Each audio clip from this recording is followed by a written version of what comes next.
labada? Puro mancha pa. Goodbye, pahinga. Mommy, isang laba lang yan sa Pride Bar Blue. May powerful stain-away enzymes na malupit sa dunit mancha. At di masakit sa kamay. Isang laba lang yan. Hello, pahinga. Hello, Pride Bar Blue. ACS. Tanggaling-galing mo. Smart dishwashing paste ko. Pritong ulam na masebo. Plato ang kaldero. Tanggaling for everyday. Ganyan pag smart ang dishwashing paste. May double tanggaling formula. Tanggal ang sebo, tanggal ang bakterya. Bahid para walang bahid. Linis fantastic sa metal at plastic. Number one ko to. Tanggaling-galing mo. Smart dishwashing paste. ACS. Tinesting, sinuri, siniyasan. Ang resulta? Super effective ang Shield sa pagpatay ng bakterya at virus. Shield Antibacterial Soap. Believe ang mga eksperto sa Philippine Nurses Association. At si Mami, Tiwala ako sa Shield. Shield Antibacterial Soap. Napatunayang mabisa. Ang mga nurse, tiwala. ACS. May nagbago. May arte. May budget. Akala nyo lang yon. So solid. White rose papaya. Wow, white rose.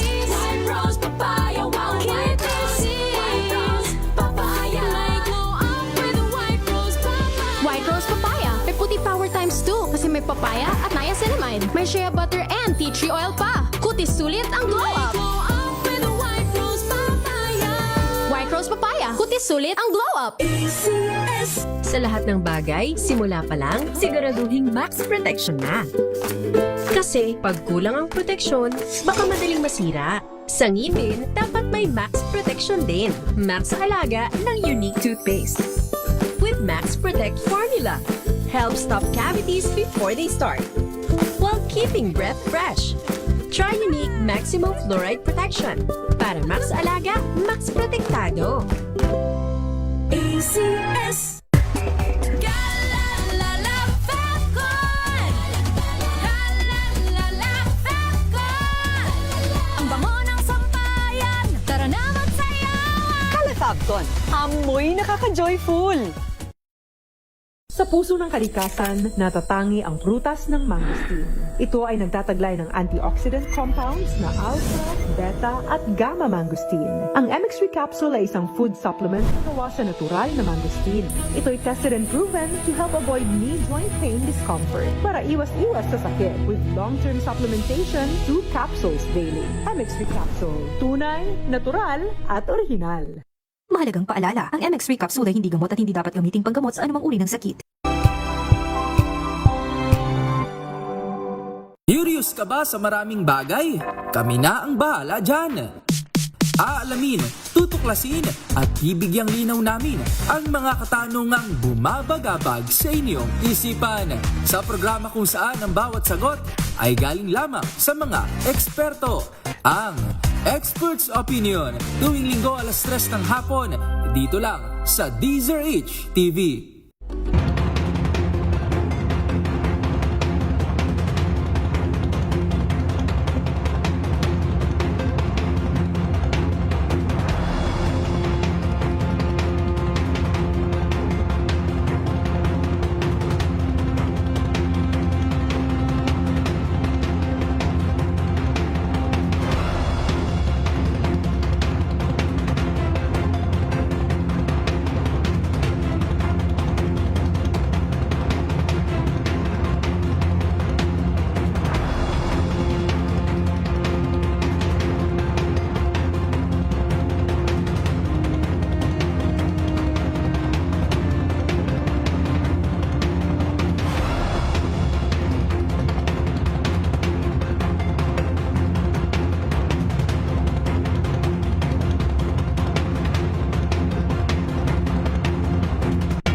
Nagsimula sa pangarap hanggang sa maabot ang tagumpay.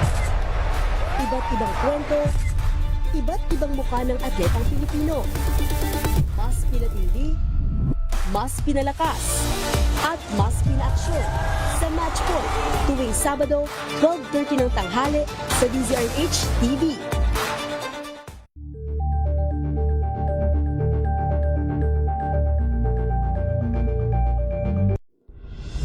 Tuloy-tuloy ang pagtulong, tuloy-tuloy ang pagseserbisyo at tuloy-tuloy ang balitaan kasama si May Binauhan sa Operation Tulong mula Lunes hanggang Biyernes.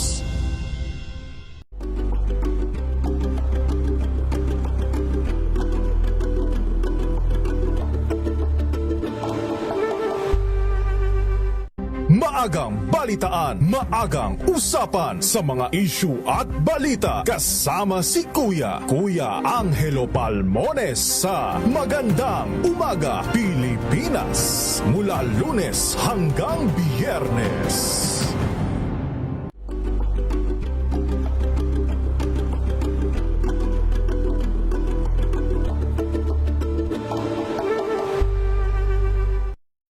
Mga balitang gigising sa inyong umaga. Mga balitang kailangan mong malaman. Mapapakinggan sa ACS Balita sa 2x2 kasama sina Anthony Taberna at Jerry Baha. Lunes hanggang Biyernes.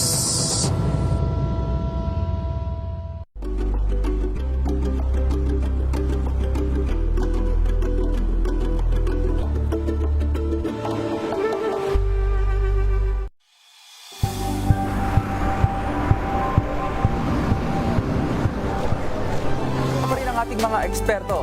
Dito lang sa Expert Opinion. Ito ang TNVS. Trending and isang kwento, iba't ibang anggulo. Dito sa Point. Bawat pananagutan ating tatalakayin dito sa Hoy. Bawal yan. Pilipino, dito lang sa DZRH. Matchable entertainment and lifestyle. Ito ang MBC TV Network News. Una sa Pilipinas, una sa Pilipino.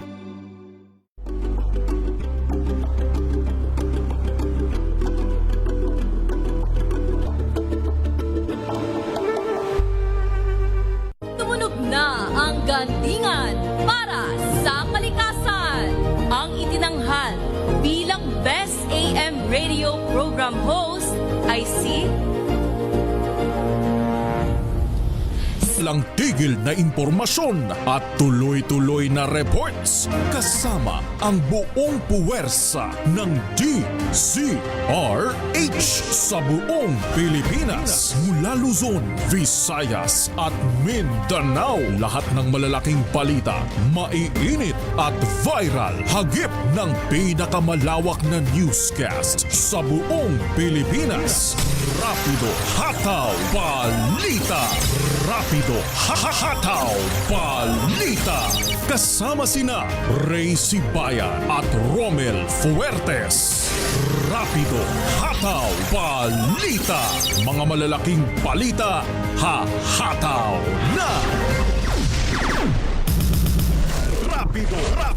Rapido Hataw Balita.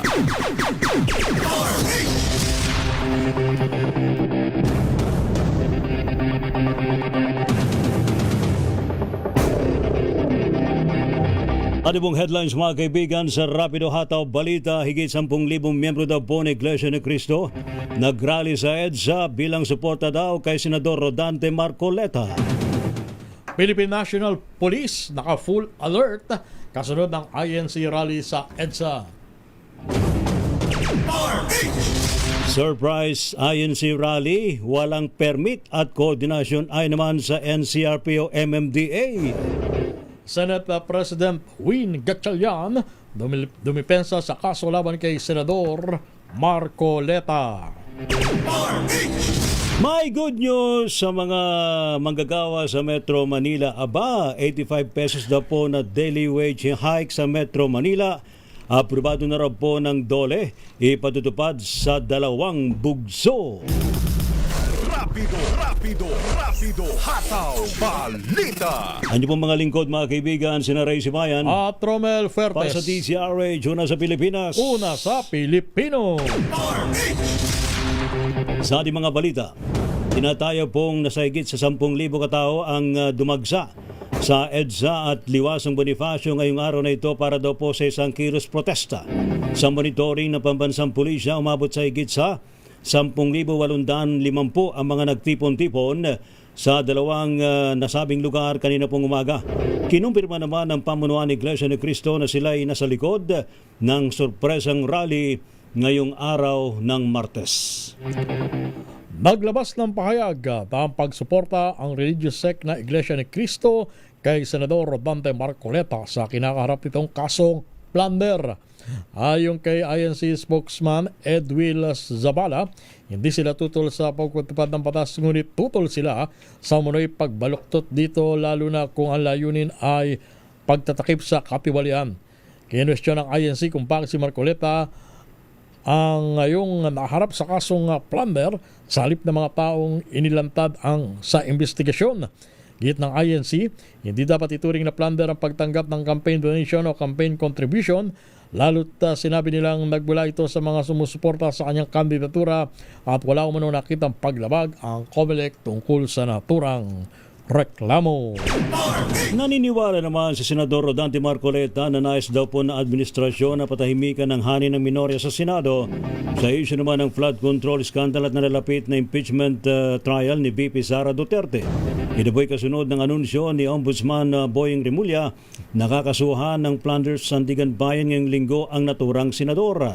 Ayon po kay Marcoleta, alam na niyang siya ay kakasuhan at ipakukulong, ngunit hindi mano ito magiging hadlang upang siya ay patuloy na magserbisyo at pag-imbestiga sa flood control scandal. Arestado ang 4 na relihista habang 2 pulis sa sugatan sa gitna ng protesta ng mga miyembro ng Iglesia ni Cristo sa EDSA People Power Monument. Kabilang sa pinusasan ng driver ng bus na nag-atras abante sa northbound lane ng EDSA White Plains. Ay kay NCRPO Director Major General Anthony Abirin, maipit ang isang pulisuman na kinailangan ng agarang atensyong medical. Isa pa sa mga dinampot ang lalaking nanakit umano ng isang pulis na nakadeploy sa nabanggit na lugar. Tiniyak naman po ng Department of Interior and Local Government na igagalang ang karapatan ng mga Pilipino sa mapayapang protesta at malayang pagpamahayag. Sa isang statement, dinatasan po ng DLG ang Philippine National Police na ipatupad ang tinatawag na maximum tolerance. Kabilang po sa pinatitiyak ang maayos na security at traffic management para masiguro ang mapayapa at maayos na mga aktibidad. Tinawagan din ng ahensya sa mga nagpoprotesta na panatilihin ang rule of law at makipag-ugnayan sa mga otoridad. Inilagay ng PNP sa full alert status ang puwersa nito sa harap ng malaking pagtitipon sa EDSA. Ayon kay PNP spokesperson Colonel Allen Rayco, magiging epektibo ang full alert status kaninang alas 8 ng umaga. Sa ilalim ng direktiba, lahat ng police units at personnel ay pinapayuhan na panatili na matinding paghahanda sa pagtugon sa anumang sitwasyon. Inutusan din ni PNP Chief General Melencio Narcapates Jr.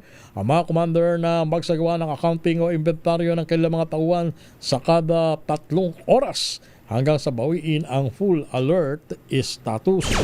Walang kaukulang permit ang isinasagawang rally ng Iglesia ni Cristo. Sa panempo ng DZRH, sinabi ng MMDA General Manager Nicolas Torre III na wala rin daw pong abiso at koordinasyon sa mga otoridad ang naturang protesta. Tinag din po ni Torre ang kahandaan ng MMDA sa anumang sitwasyon kung saan naabot sa may 1,000 tauhan ang nakadeploy sa naturang lugar. Nagkakaroon na rin umano ng pag-uusap sa pagitan po ng mga otoridad at mga kinatawan ng Iglesia ni Cristo. Bade po sa tala ng mga otoridad, abot sa libo-libo o higit 10,000 ang nagtipon-tipon sa EDSA People Power Monument maging sa may Liwasang Bonifacio. At kinansila ni Pangulong Ferdinand Bongbong Marcos Jr. ang kanyang nakaschedule na engagement sa upang i-monitor ang sitwasyon na malaking pagtitipon sa EDSA. Ayon sa Presidential Communications Office, magpaabot na ng abiso ang Malacanang na hindi makakadalo ang presidente sa meeting ng Foreign Correspondents Association of the Philippines. Ang naturang pulong ay nakatakdasa ng gawin sa isang hotel sa Makati. Bukod sa FOCAP events, naka-schedule din ang presidente na dumalo sa inaugurasyon ng isang proyekto ng Manila Bay.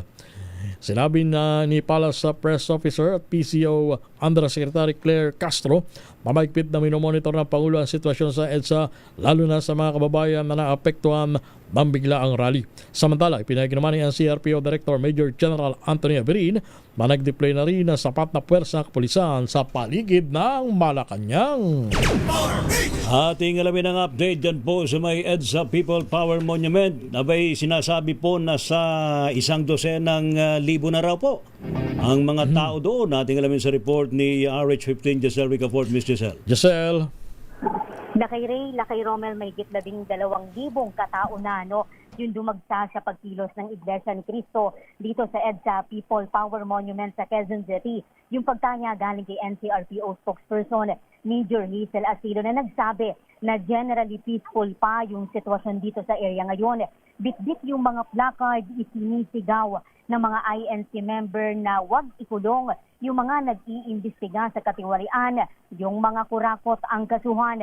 Nakilahok dito sa protesta si dating Congressman Mike Defensor na mariing kinundi na yung korupsyon sa gobyerno at nakaambang paghahapla naman ng kasong plunder laban kay Senator Rodante Marcoleta ng Ombudsman. Ayon sa mambabata, siya nga ay 7 na yung kinahaharap daw na asunto dahil lamang sa pagsasalita, paglalantad ng katotohanan. Kasalukuyan naman na nasa full alert status na rin yung lahat ng unit ng NCRPO habang nagaganap itong tinawag nila na INC Emergency Rally sa National Capital Region. Mahigpit yung mga checkpoint, ang sabi ng hanay, fully deployed yung mga personnel at nakadeploy in place sa ground yung civil disturbance management contingent para sa agarang aksyon kung kakailanganin. Ang direktiba ni NCRPO Regional Director Major General Anthony Averin sa kanyang mga tauhan, pairalin yung maximum tolerance at irespeto yung karapatang pantao kasunod ng serye ng sumiklab na mga tensyon dito sa lugar kaninang umaga. Nakatutok daw yung NCRPO sa pagsiguro ng kaligtasan at maayos na takbo ng pagtitipon. Ito si Giselle Ricafort para sa DZRH, una sa Pilipinas, una sa Pilipino. Giselle, kamusta ang panahon dyan sa EDSA? Lakay, simula kanina na malakas ang buhos ng ulan, nagpapakita na yung haring araw sa ngayon. So anong mangyayari dyan? Hanggang ano oras yung rally? Hanggang ano oras sila dyan mananatili?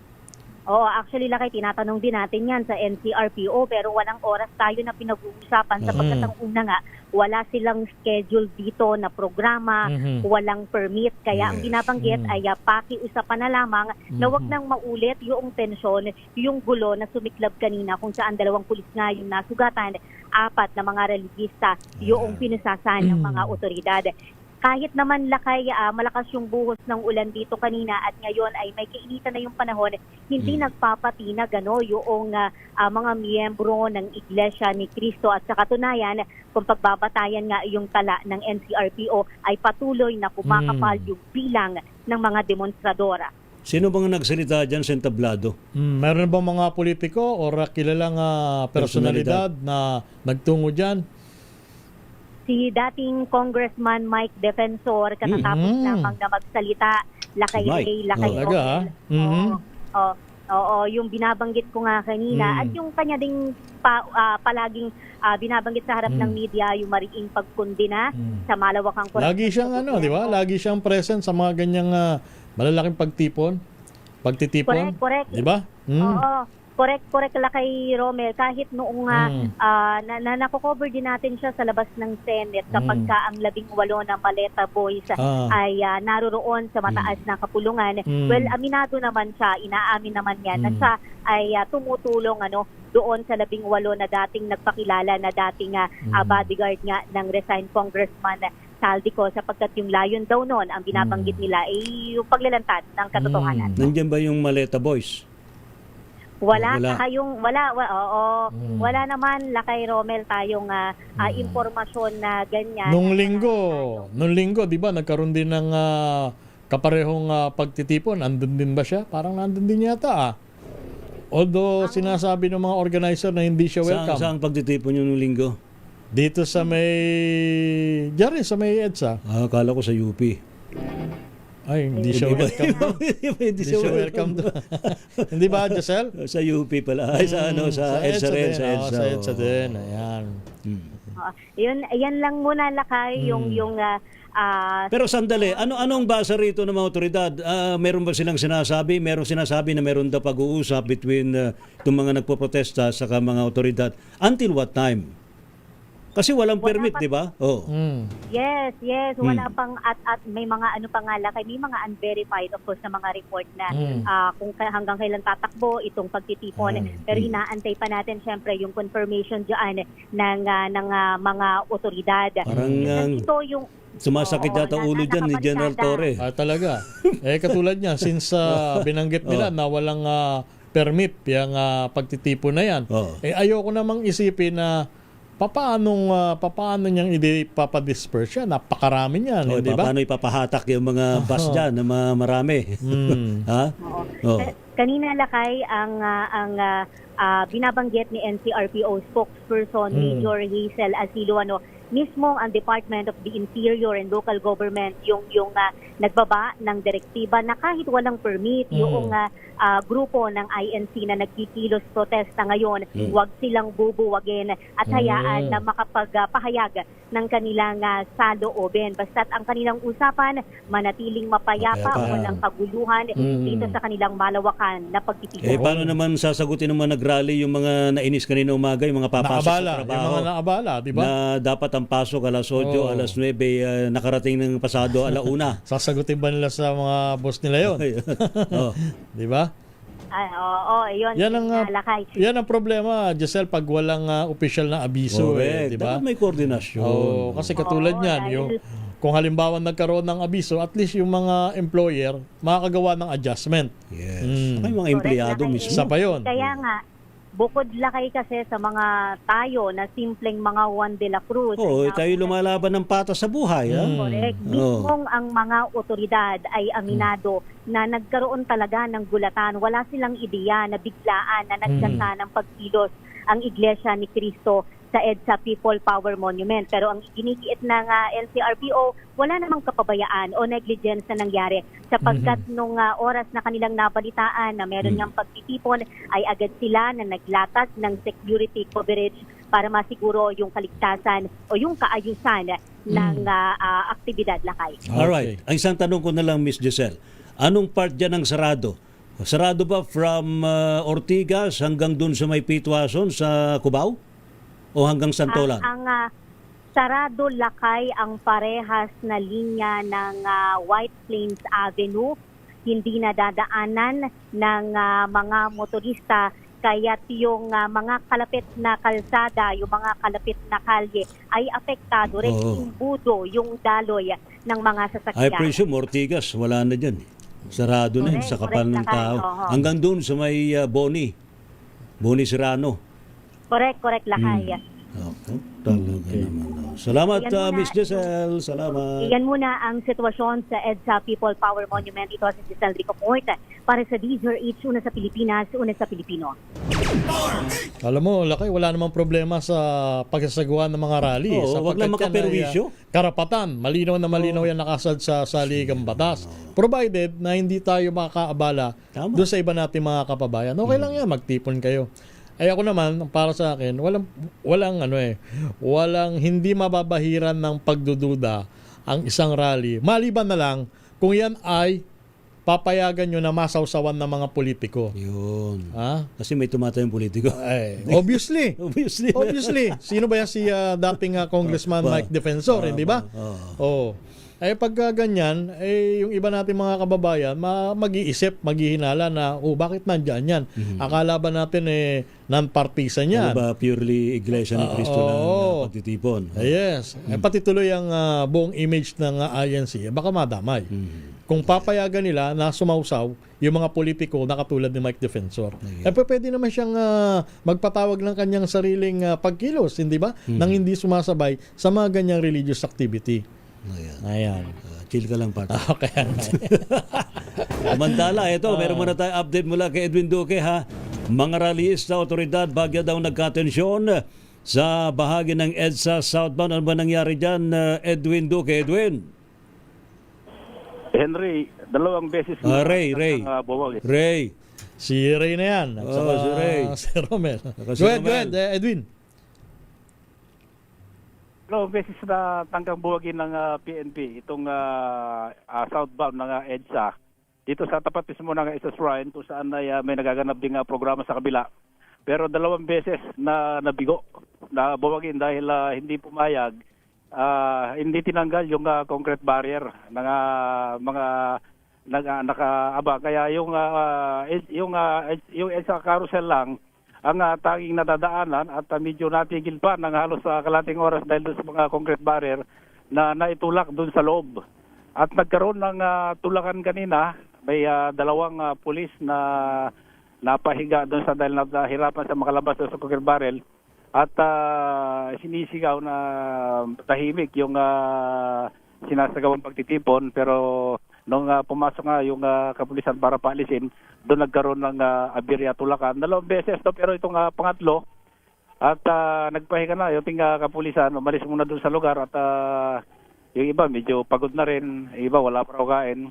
Pero kaya muling nanahimik habang sa kabilang side south northbound, tuloy-tuloy pa rin yung programa. Ang pinaka-ground commander dito sa southbound, si General Ponce Piñones sa Caprame. Habang sa northbound naman, si NCRPO Chief Abirin, General Abirin, ang crowd commander naman doon. Kaya 2, magkahiwalay, no? Itong ground commander. Yung paparating na ibang galing pa sa ibang lugar, dito na sa southbound na dumidiretso dahil meron siguro dito, kung di ako magkamali, 3 to 400 itong nandito sa southbound na siyang nakaharang ngayon dito sa daraanan siguro 1, 2, 3, 4 lane yung hindi madaanan, tangi yung isa carousel ang nadadaanan ng lahat galing ng bahagi ng Metro Manila. Pero itong ganun din itong So pinadadaan na yung mga private vehicles sa carousel, sa bus carousel. Lahat carousel. Pero minsan pahirapan pa rin dahil masikip yung kasi yung EDSA carousel dumadaan yun, yung galing dito sa 5 lanes, kumakaliwa yan, papasok doon, medyo tumitigil na hirapan dahil alanganin. Pero ang sabi naman ng ating mga kapatiran dito, hindi kami nanggugulo, tahimik kanina, huwag nyo na lang subukan na buhok ito dahil nagkakaroon ng program. At, programa? Magkakaroon ba ng programa, Edwin? Doon sa kabila, nagkakaroon ng kanya-kanyang may mga about sa mga corruption, pinapaliwanag nila na ito narinig ko lang ngayon dapat yung... So may halong pagbabanta na susubukang buwagin, may mangyari, ganun ba? Hindi naman siguro. Wag naman ganun. Si General Ligan, parang sa tema nakiusap lang naman na padaanin, pero ang advice niya sa kapulisan na huwag makiusap, may paggalang pa rin. Tapos dapat tayo. Maayos na pag-uusap. Walang halong kung anong pananakot. Tahimik naman dito, nagkaroon lang ng aberya tulakan nung tangkang buwagin itong southbound na papuntang Ortegas, no? Kaya pumalag at mas nanaig yung dami ng ating kapatiran. Hindi ba sila pwedeng mag-focus na lang dun sa may northbound lane para marami mas maluwag ng madaanan yung southbound? Both side, north at southbound, yung EDSA carousel ng dinadaanan pagtawid dito. Kaya nakakadanggaso lang yung epekto ng traffic na umabot. Ang dami na ipit sa kabila, kitang-kita. Talagang marami. Diba? Nakikusap natin kapulisan. Pero wala, si General Piñones lumabas na sa krami. Ang PNP ay mahigpit na nagpapatupad ng maximum tolerance. Yun. Pero sana naman doon sa mga kababayan natin, wag natin sukatin ang kanilang pasensya, 'di ba? Nang maiwasan talaga ang gulo. Siyempre mga tao din 'yan. Oo, di ba? Wag lang sana humantong sa sakitan. May isang mahuli, may isang inaresto dahil siguro lumampas na sa doon sa atakaran, naglawal manakit, siguro hindi napigilan. Kasi umatras sa bandi raw yun, meron yata naipit na pulis eh. Hindi, bago. Dito Meron pa bago. Kinuha siya, dinala doon, pero wala namang pumalag at siguro nakita rin ng ilan na may pagkakamali, pinayagan nilang kunin. Dinala sa mobile at inimbestigahan ngayon. Ayan, katulad Dahil, niyan. walang pagpalag iba kasi alam nilang may kasi ang advice dito, huwag manakit din na Alam mo, ang isa pa sa pinangambahan ko sa mga ganyang malalaking pagkilos, yung pumasok yung mga tinatawag na infiltrator. Yung mga iskirol. Yung mga grupo. Yung mga manggugulo. Yes, yung mga manggugulo para ibintang sa INC. INC. Di ba? Yan ang dapat bantayan. Yes. Binabantayan. Kaya ang PNP hindi lang nakabantay dito sa mga nagrarally, binabantayan din nila na makapasok yung ilang grupo. At saka yung INC din, dapat ipulis nila yung kanilang rang. Parang nasa ganon ay hindi sila mapasok ng mga infiltrator. May palatandaan dito, malalaman mo kung ibang grupo yung nandito eh. Kaya nga Ibang grupo itataboy ka rito. Yan. Maamoy naman yan kahit paano. No? Walang gulo. Hindi tahimik lang, pero yun lang. Medyo nakaranas tayo talaga. So wala ka bang naririnig, Edwin, kung hanggang ano oras ang INC niya? Hanggang ano oras kayo dyan? Walang binabanggit eh. Alam mo, 3 oras from Quezon Avenue. Nakarating kami dito, 3 oras. Talagang tsagaan mong gabagay dahil sinubukan namin lumabas doon sa iba't ibang lusutan. Wala, talagang lahat ng sasakyan nakahinto dahil hindi na makadaan patungo dahil nga dito sa EDSA. Curious lang ako, Edwin. Wala bang abiso ang pamunuan ng INC kung hanggang anong oras mananatili dyan sa pamagitan ng text blast? Di ba may ganon na, Edwin? Parang may group chat. Yes, oo. Ay, kumukuha rin din ako ng info doon sa ibang nandito. Pero sa barangay ngayon, wala pa namang ganong sinasabi. Ang haba, tukod na yun.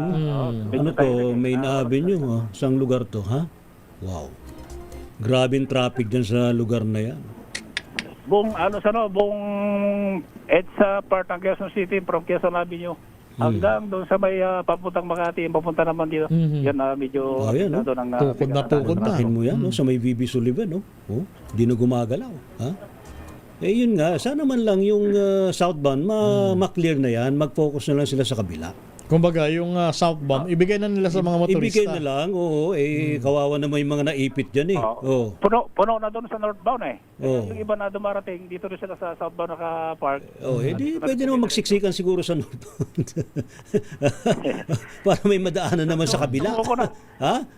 Pare-pare naman tayong Pilipino eh. Ha? Kanina. Diba? Mukhang hindi mo epekto yung pag-iusap. Ayun, bumalik na naman, nag-iusap na naman. Kasi nga, nagkakaroon na sa akin. Hindi na nga sila binubuwag magbigayan na lang. Wala nang permit eh. Wala nang permit. Magbigayan na lang. Sige, magbayad ka. Negosasyon, Yung north at southbound nakakadaan naman. Kaso lang, kung apalag lang dito, pag dinidisperse sila, yun ang yun. Pero yung pagdaan, nakakadaan naman. At kayo, dire-diretso na naman. Sige. Basta walang gulo, walang problema yan. Saka magbigayan. Win-win solution ba? Yes. Ayun, umahambon na naman dito sa lugar. Sige. Pero may halong init kaya dapat may pananggalang. Sige. Mula rito sa kaban ng EDSA, tapat ang EDSA People's Shrine. RS-23 Edwin Duque nagulat sa Lisa Rico na sa Pilipinas, una sa Pilipino. Thank you, Edwin. Partner. Samantala, puntahan naman natin ang sitwasyon sa paligid ng Mendiola at natili raw sarado ang daan para sa mga motorista. Mr. Noche Kakas, wala namang pagtitipon dyan sa bahagi na yan ng Mendiola, pero I understand matindi ang yung bang security. Yung bang crossroads na yan sa Legarda, Mendiola, sarado ba yan? Tama ka dyan, Lakay, Ray at Romel. Recto. Maluwag sa tao yung sa mga naglalakad. Pero sa mga sasakyan, mahigpit, kumbaga sa matindi yung naranasang traffic. Dahil sa rerouting, bawal silang dumaan dito sa bahagi ng Mendiola. Yung etong Ayala Bridge, maraming nagtatangkang pumasok yung galing ng Carlos Palanca, gusto lalabas dito, pero yung iba hindi talaga nagpapa yung mga nakamotor, yung mga lumulusot talaga. Pagdating naman doon, pag akyat ng Ayala Bridge, babalik rin sila. Kaya sarado. Dahil sarado. Sarado din. Kaya yung iba talagang lalo-lalo na yung mga delivery rider gusto talaga nilang lumusot pero wala rin sila magagawa kasi pagdating doon, sarado. Ang senaryo dito, walang nagrarally, maluwag naman itong mga kapulisan, very relax pa sila ngayon, pero yung gate kung saan papasok yung para sa papuntang Malacanang ay magdadagdag sila, lalong-lalo na dito sa may Ayala Bridge sa may Casal Street, yung Carlos Palanca, maglalatag sila dito ng container van. Parang nahagip nga ng camera mo yon kanina, nakita ko kausap natin kanina si Brigadier General Arnold Tomas Ibay ng Deputy Regional Director for Administration ng NCRPO. Sabi niya, maglalatag sila dito ng karagdagan. Mas lalo nilang isasara itong bahagi ng Ayala Bridge. Dito pagbaba, kung galing ka ng TAF, pagbaba ng Ayala Bridge, kakanan papunta Malacanang, dito nila ilalatag yung container van para masiguro dahil meron din ditong mga concrete barrier pero hinihintay na lang nila yung forklift, yung forklift para yan naman ang maglatag. May in place na dito yung container van. Ang problema, hindi naman kayang buhatin to ng mga kapulisan dahil So iwasan na lang yung lugar, Noche, iwasan na lang.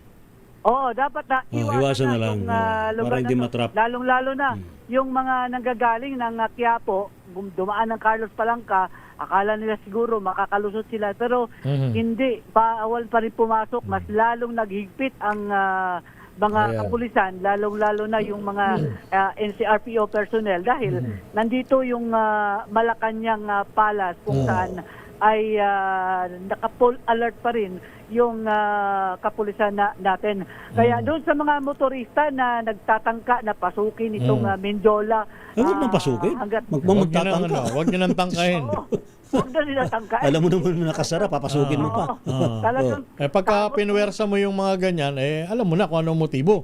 Di ba? Kamot ulo ka. Kamot ulo yung, o kaya baka posas ang aabutin mo. Hindi naman siguro. Pakikiusapan ka lang. Ikaw naman, Noche. Pakikiusapan ka lang naman. Pag hindi kayang, katulad kanina, yung... Wala naman tayo sa military rule Ikaw talaga. Pero hanggat maaari, iwasan na lang itong lugar para hindi na, para hindi magkapikunan yung mga pulis at saka yung kung sino yung magtatangka. Pero sandali, yung TAF sabi nyo, okay naman ang dali ng mga sakyan. Okay naman yung... TAF sa may recto. Oo, sa may recto, kung galing ka ng Divisoria, sarado pa rin all the way itong pagdating ng Loyola, sa may Nicanor Cruz pa nga lang, ay Nicanor Reyes. At least yan, may sarado, pero hindi ganun katindi ang traffic. Unless doon sa may EDSA, sarado, pero matinding traffic. Iniiwasan nila itong Menjola. Ang problema din yung Lakay Ray at Romel, kakaunti ang bumiyahe ngayong umaga, ngayong hapon na to dahil yung iba kanina nakaranas ng traffic. Wala na. Nag-half day Hindi na lang. sila, nag-half day. Noche, naitanong mo ba kay sa direktor ng MPD kung sila ay nakatanggap ng mga impormasyon na may mga grupo na magtatangkang magtungo dyan sa Menjola? Nabulaga talaga sila kanina, no? Nag-immediate deploy yung ang MPD, and then sabi kanina ni Brigadier General Arnold Tomas Ibay, protocol kapag merong nangyayaring rally sa ibang lugar na hindi alam. Talagang protocol ito. Kasama ito sa protocol nila na pangalagaan at i-secured itong Malacanang Palace. So whether may info or wala, talagang nakalatag yung mga ganyang precautionary measure. Oo, yun, nakatama. Nakalatag ng precautionary measure dahil alam naman natin na kahit sa EDSA, malayo yan dito sa Maynila, malayo sa Malacanang, pero protocol pa rin ng PNP na baka sumiklab rin dito dahil itong Mendiola ay talagang Critical yan. lugar ito kung saan nagsasagawa na malimit nagsasagawa Yes. ng rally. At sabi nga rin kanina ni Brigadier General Ibay, protocol, sila isi-secure itong paligid ng Malacanang, kaya nga hinarangan nila yung Ayala Bridge, hinarangan ng container, may mga kapulisan, pati yung mga lusutan kung saan-saan makakapasok papuntang Malacanang, bantay sarado ng mga kapulisan yan dahil sinisiguro nila. Kaya nag-iikot si Ibay, si Brigadier General Ibay, nag-iikot sa mga latag ng police personnel. Sa liwasan ba, Noche, meron bang pagtitipon? Wala na, no? Liwasan? Wala namang Wala na. kapatid. Pero kanina umaga meron. Okay. Dito sa Mindiola, wala rin. Alright. Wala Sige, rin, sige. Okay. dito sa may recto, walang nakalatag. Yung liwasang Bonifacio lang kaninang umaga, pero batay sa ating nakuha impormasyon, yung mga tao doon sa liwasang Bonifacio ay tutuloy daw doon sa EDSA. Yun ang ating nakuha informasyon doon sa mula doon sa hanay ng mga Thank ano? Ano yan? Noche? May exam po sana. Tapos Nako. Hindi po ako makadantay. Doon po sa kanila. Saan kayo nag-aaral? Anong school? Adamson po. Adamson. Kasi po yung exam ko, mahuhuli na po ako Nako. Ayun lang. Adi, umikot na lang ho kayo, ate. Ha? Ito, saan? Ito. Ikot na lang. Exam sa Adamson. Anong Nakasasakyan ba yan? Naka-motorsiklo, Naka-e-bike po. Naka-e-bike. Saan ka E-bike. galing? Nagpalakan Sa Malod, Malacanang? Wala na ba ibang madadaanan kundi dyan? Alam ko marami naman daanan dyan puntang Adamson. Lahat. Ano oras yung exam mo sa Adamson? Dapat pa po kanina pa po. Wala na. Ako, late ka na. Alauna pa po. Wala na. Siguro naman Madaanan sa may Espanya. Wala po Ayan. madaanan. Sigurado naman mabibigyan ng consideration niya ng kanyang professor. Correct. Hindi naman gusto nung estudyante na magkaroon ng aberya Sa DCRS, ano yung panawagan nyo? Pakiusap nyo ngayon sa professor ninyo. Prof. Sir, baka naman po magka-consultation po kayo sa akin. Special exam na lang ho. Yes. Sobrang wala na po madaanan. Kanina pa po kami kanina pa po ako paikot-ikot dito. Wala po madaan. Sige. Iyak. Makakaunawa naman ng professor niyang estudyante na yan. Estudyante. Yun, Sige. nakakaawa din, umiiyak ngayon, nagulat nga ako habang ako yung nagre-report. Kung yan kung yan ay epekto nung nasarhan dyan sa area ng Mendiola, what more yung mas maraming naperwisyo nung nasarhan ng EDSA. Wala na talaga siyang mapupuntahan, wala na siyang madadaanan. Dahil lahat nakalatag yung barikada. Sana, nakiusap nga, sabi nga niya itong estudyante nito, ay sana magbigay na lang ng konsiderasyon yung kanyang professor na magpa-exam uli. Para naman, maunawa ng professor yan. Pasado alauna pa. Sige, Noche. Sitwasyon. Traffic na rin ang commercial natin dito. Traffic. So, heavy traffic na rin. Umuulan, nagbabadya ng bumuhos yung ulan dito sa bahagi ng Mendiola, particular na dito sa may Ayala Bridge, lungsod ng Maynila. Balik sa inyo, dalawa. Thank you, RH27 Noche Kakas. DZRH Special Coverage. Pilipinas ang oras, alas 2:44.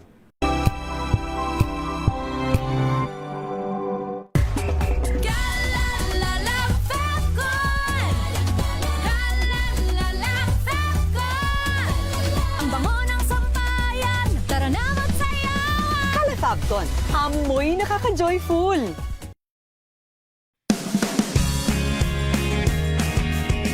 Let us unbox MX3 capsule. Each box has 60 vegetable capsules that tested and proven to help reduce pain discomfort. 2 capsules daily with healthy diet and exercise. MX3. Tunay, natural, at original. Mahalagang paalala, ang MX3 capsule ay hindi gamot at hindi dapat gamiting panggamot sa anumang uri ng sakit.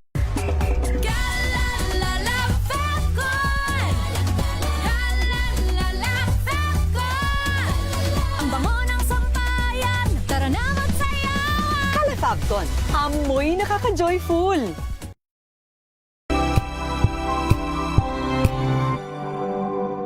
Hello, Washi! Laundry day na naman! Yay! Anong meron? Mancha ng chocolate, Oh. putik, may libag pa! Kaya natin yan!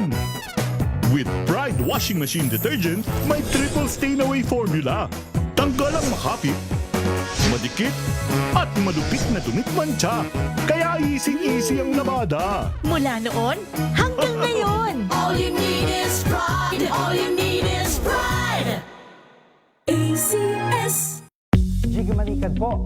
Bilang isang broadcaster, mahalaga sa akin ang tamang impormasyon. Sa lahat ng bagay, kahit sa kape, mapanuri ako. Kaya dito ako susubukan ng MX3 Coffee. Ito'y low acid, cholesterol free, at may vitamin C plus calcium. Sigurado ako sa MX3 Coffee. Dito ako bilib.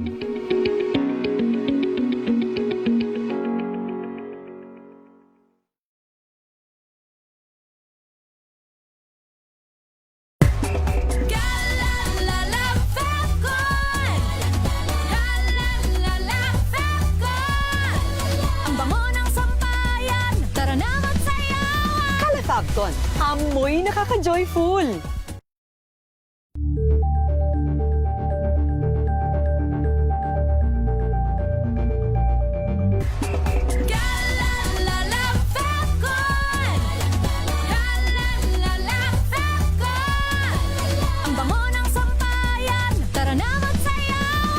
Falcon, amoy nakaka-joyful.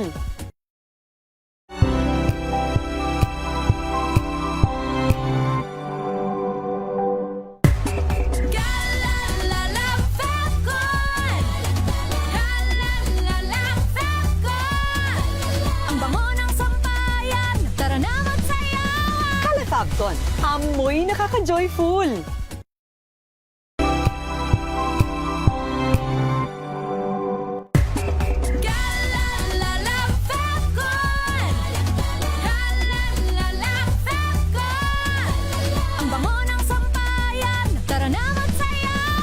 Falcon, amoy nakaka-joyful.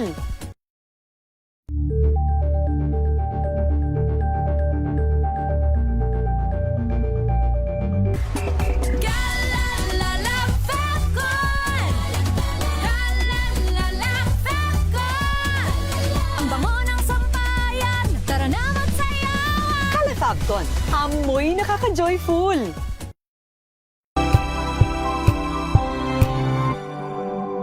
Tambalang Anthony Taberna at Jerry Baha ang gigising sa inyong umaga dahil lalatay ang humahagupit na diskusyon at komentaryo Lunes hanggang Biyernes sa 2x2.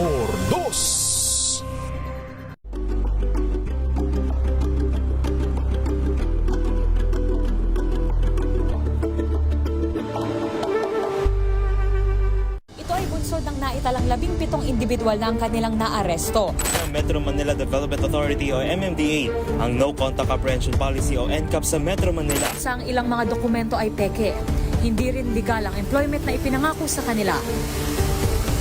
Sa mata ng batas, mananagot ang sangkot at may sala. Dahil sa bawat paglabag, may karampatang parusa. Alamin ang mga pananagutan sa likod ng mga bawal. Dito sa Hoy!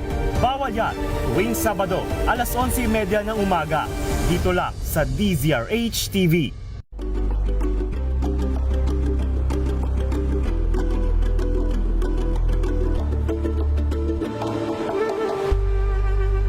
Tumunog na ang gantingan para sa kalikasan. Ang nagkamit ng parangal bilang Best News Anchor ay walang iba kundi si Angelo Palmones ng Magandang Umaga Pilipinas, DZRH Radio 666 kHz.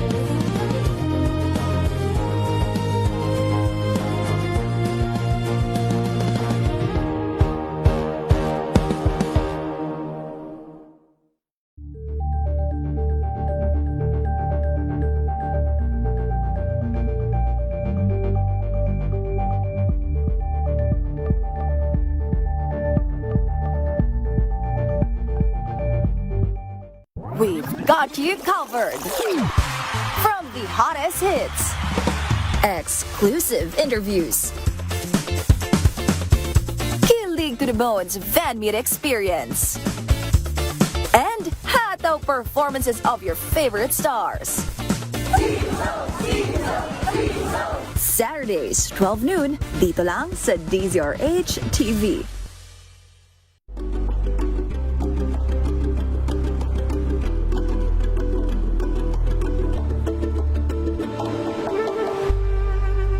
Curious ka ba sa maraming bagay? Kami na ang bahala dyan. Aalamin, tutuklasin at bibigyang linaw namin ang mga katanungang bumabagabag sa inyong isipan. Sa programa kung saan ang bawat sagot ay galing lamang sa mga eksperto. Ang Expert's Opinion, tuwing linggo alas 3 ng hapon, dito lang sa DZRH TV. Bigan sa ating special coverage sa DZRH Rapido Hataw Balita. Anyo pa rin po mga lingkod, sina Ray Simayan at Romel Fertes. Para pa rin po sa DZRH, una sa Pilipinas. Una sa Pilipino. Update muna tayo mula po sa Senado. Meron tayong report mula kay RH28. Lakay Raymond at Paz. Lakay Raymond. Ray, paring Romel, mas pinili ni Senate President Sherwin Gatchalian na dumistansya muna sa napabalitang kaso ni Senador Rodante Marcoleta sa panayam sa kanya habang nagsasagawa ng inspection sa Senado para sa paghaanda sa impeachment trial ni Vice President Sara Duterte sa Lunes. Sinabi ni Gatchalian na wala pa namang kaso kaya ayaw niyang magbigay ng pahayag dahil hanggang ngayon ay puro espekulasyon pa lamang. Sa tanong kung ano ang gagawin kapag humingi ng protective custody ng Senado si Marcoleta, sagot ni Senate President Gatchalian, "We will cross the bridge when we get there." Mensahe ng Pangulo ng Senado sa mga ralista sa EDSA, nire-respeto ang kanilang saloobin, ngunit dapat ay igalang din ang batas at mga nagpapatupad ng batas. Ang anunsyo ni Ombudsman Jesus Crispin Remulla na kakasuhan si Marcoleta ng plunder ngayong linggo, ang idinadahilan na makasapi ng Iglesia ni Cristo ng kanilang pagtitipon sa People Power Monument sa kabaan ng EDSA na nakapekto sa daloy ng trapiko. Narito si Senate President Win Gatchalian. Wala pa naman yung case kaya mahirap mag-comment eh. So it's very hard to speculate for now. Pero if he seeks protection from the Senate, sir? Let's cross the bridge when we get there. Kanina ay nagsagawa ng inspection si Gatchalian sa mga kwarto na gagamitin sa impeachment trial ni VP Sara Duterte sa Lunes kasama ng set-up sa plenary. Sabi ng Pangulo ng Senado, handang-handa na para sa impeachment trial bagamat ang problema ay ang espasyo para sa lahat ng gustong pumasok at manood ng trial. Ngayon pa lamang ay nag-abiso na si Gatchalian na hindi lahat na mga gustong pumasok sa Senado ay mapagbibigyan. Kailangan nilang magparehistro online sa visitor registration system ng Senado. Ito si RH28, Raymond Advaz para sa DZRH, una sa Pilipinas, una sa Pilipino. Ihabol natin ang report mula sa Kamara, mga manggagawa na budol sa 85 pesos na daily wage increase sa Metro Manila. Sino may sabi niya? Narich number 12, Manang Milky Regunan. Manang Milky.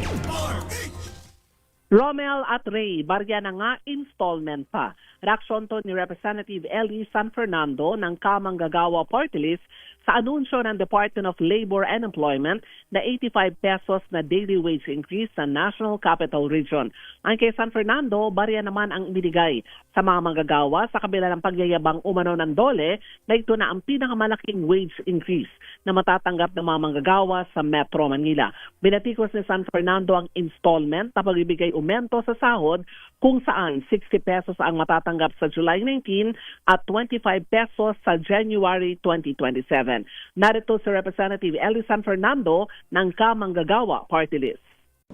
At ina-acknowledge din natin na mayroong kakalabas lang na wage order sa NCR na inanunsyo ni DOLE Secretary Francis Tolentino. Yan yung 85 pesos na dagdag sa minimum wage.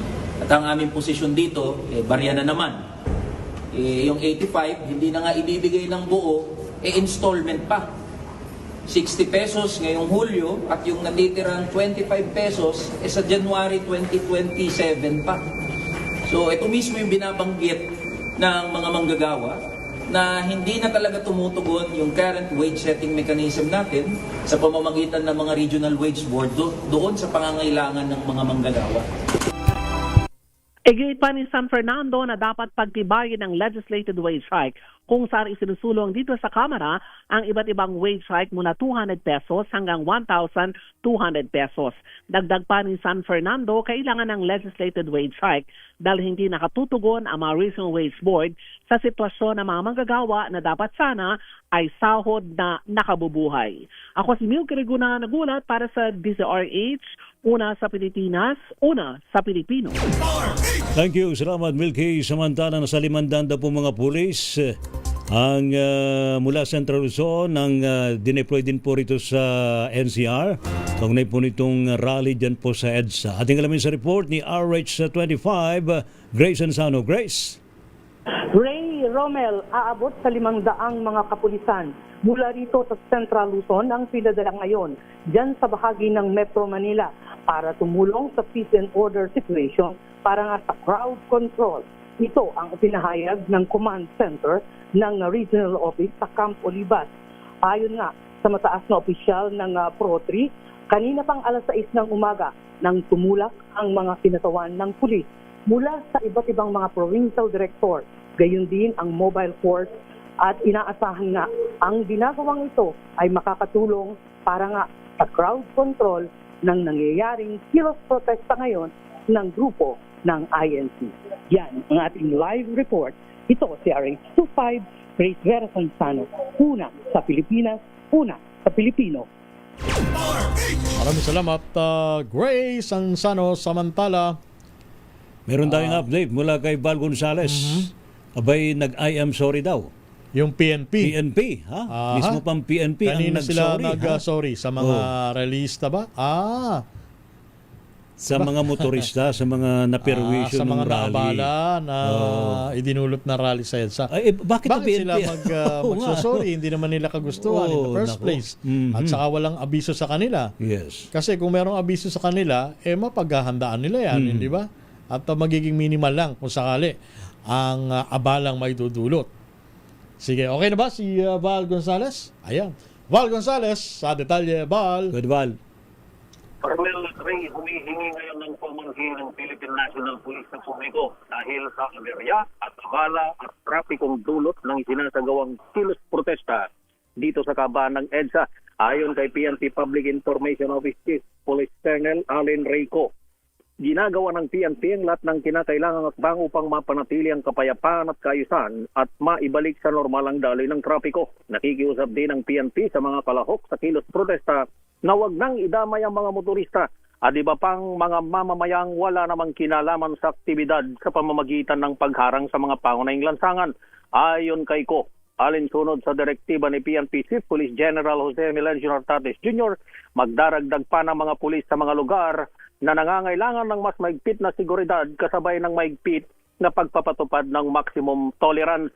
Sa ngayon, batay dun sa nilabas na report ng Quezon City Police District, as of 2 p.m. ay nasa 12,000 na humigit kumulang ang taong nasa bahagi ng EDSA. Ako si Val Gonzales, DZRH, una sa Pilipinas, una sa Pilipino. Thank you. Salamat, Val Gonzales. Rapido, hataw, balita.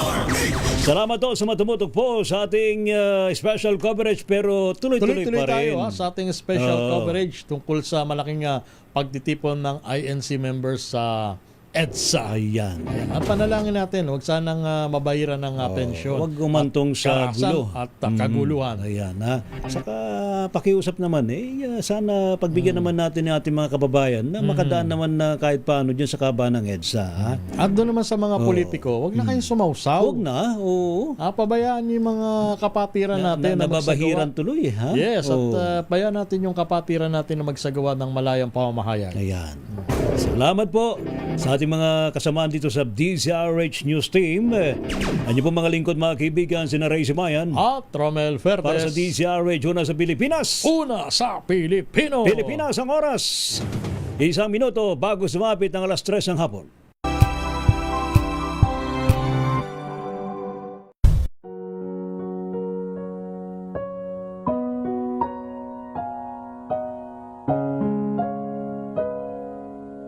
Pumanaw ka, Jesus.